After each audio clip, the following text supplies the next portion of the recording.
إِنَّهُ مَنْ يَتَّقِي وَيَصْبِرْ فَإِنَّ اللَّهَ لَا يُضِيعُ أَجْرَ الْمُحْسِنِينَ. And if a person lives with taqwa, as in makes decisions conscious of Allah Rabbul Izzah, وَيَصْبِرْ, and persists on it, perseveres, فَإِنَّ اللَّهَ, verily Allah Rabbul Izzah, لَا يُضِيعُ أَجْرَ الْمُحْسِنِينَ, will not let the reward of the righteous perish. And a beautiful story that personifies this notion is the story of Qadi al-Maristan, whose name is Muhammad ibn Abdul Baqir. Muhammad ibn Abdul Baqir was a person who was in Mecca, and in those days life was difficult. There was no institutions that would pay, and he was living rough and provisions were little. And one day he says hunger drove him out of his home, where he's looking for something to eat, and he doesn't have any money to spend on himself and buy and purchase something to eat. So walking in the streets, he's looked down and he saw a bag, a sack, a purse. He leant down, picked it up, took it home, opened it, and he says, I have never seen a pearl necklace like this before, dazzling and in a nice purse. So he goes, then I heard outside a person calling that, "O people, whoever has found a sack of pearls, I will give him 500 dinars. And 500 dinars is 500 gold coins. So he says, I thought to myself, I'll go out and I'll give the man the bag and maybe benefit from the 500 because he's offering it as a reward. So because I walked out, I saw the elderly man and I invited him in. I asked him, as is the sunnah of the Prophet, describe the sack. So he described it, with the material that's in there and the tie that's on it. And then I said, describe what's in it. And he described it. And I said, describe the string of the necklace. And he described it. So this Qadi al-Maristan, young student at this stage, gave him the sack back, gave him the purse of pearls back. So the man gave him 500. And this is where you see the taqwa of a righteous person. So he to himself recognizes that, listen, I have no haqq on this money, because essentially the good was his and I've just returned it. That's his right. So he said, no, I don't want it. Because the man insisted, listen, I give it out of my free will. And the sheikh said, no, I can't take it.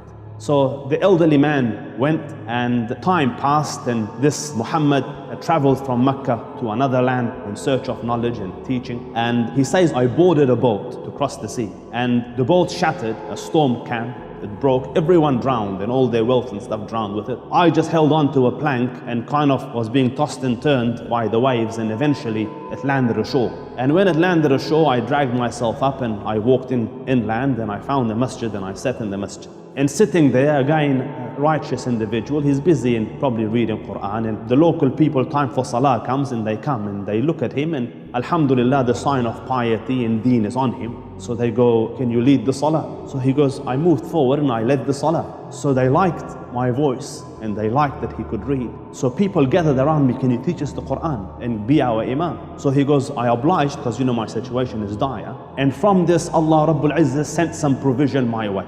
People would pay, and there was a stipend assigned to him for the imamate probably. And he continued like this. So because I stayed there some time, and then I found in the side of the masjid some parchment, some writings of Quran. So I looked at it and I started to read it, and they saw that I can read. So they go, you can read and write? He goes, yes, I can read and write.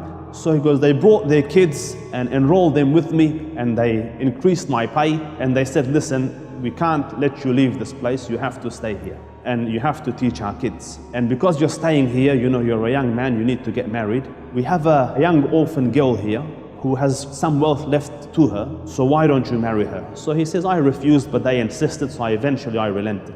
And in those days, you wouldn't see your wife until later on, until the wedding night. So at the wedding night, the lady came into the wedding chamber, and he looks up, and on her neck, his eyes are caught by a necklace, and he's just sitting there, be glued to the necklace. And the poor orphan girl is thinking like, hello, I'm here.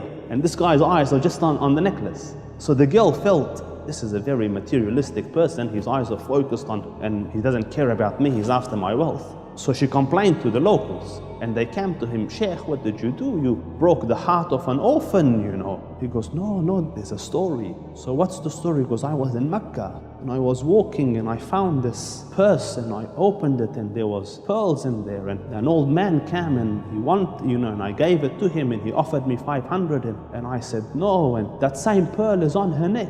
So they started to say, Allahu Akbar, Allah, he started screaming until everyone in the island gathered. So he goes, what's going on? They go, there's a story That old man came here, this is where he was. And he used to make dua, Ya Rab, I have not seen a more decent man than that young man. Return him to me so that I could marry my daughter to him. But he passed away and Allah Rabbul Izzah accepted his dua, brought you here, and subhanallah, you married the girl. And not only that, the pearl necklace is still within his family. And this is the verse of Allah Rabbul Izzah, that if you live Allah conscious and persevere, He did the difficult days, but then Allah will recompense. Your reward will not perish. It will come. Just be patient, persevere, bear the difficulty, wait a little bit longer. It's darkest just before Fajr time. May Allah Rabbul Izzah grant you the capacity to bear difficulty in the path of Allah Rabbul Izzah, and may Allah grant you ease and comfort